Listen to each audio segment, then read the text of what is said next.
I'm going to show you how to make a truly simple ginger pork recipe that Japanese people love, shogayaki. This dish doesn't require any fancy ingredients and can be put together in about 15 minutes. Let's go ahead and make the base sauce for this dish.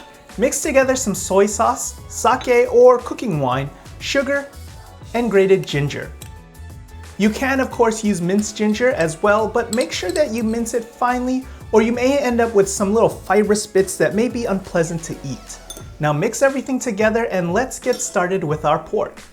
Today I'm using thinly sliced pork chops, which is traditionally what is used for this dish, but you can use sliced pork shoulder, sliced pork belly, or whatever you want. Just make sure that it's thinly sliced.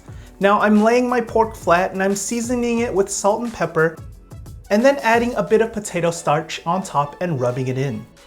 Now my American sensibilities definitely got the best of me, and I added just a bit too much salt, so make sure you go light on it.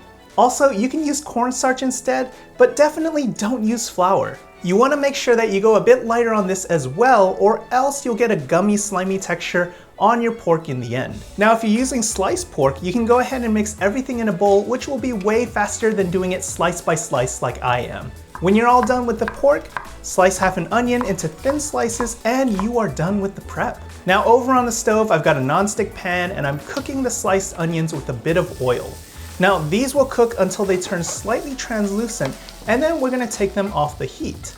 The pork goes in and we're cooking it on one side until it begins to brown slightly, and then we're flipping it over and cooking the other side. If you're using smaller slices of pork, you don't have to lay each piece flat like I am, but you also don't want to have it sitting in a big pile. Go ahead and spread them out so that they're all getting a bit of browning. Now add your onions back in and your ginger sauce. The starch will help the sauce to thicken and adhere to the meat. Cook it until the pork is thoroughly cooked through and coated in that delicious sauce. Now go ahead and plate everything up. I'm serving mine with a bit of shredded cabbage and some cherry tomatoes. You can serve yours with some spring mix, some roasted veggies, or whatever you'd like. And you can't forget some toasted sesame seeds on top. This smells absolutely fantastic, and it was so easy to come together, and I can't wait to try this. This really is quintessential Japanese home cooking.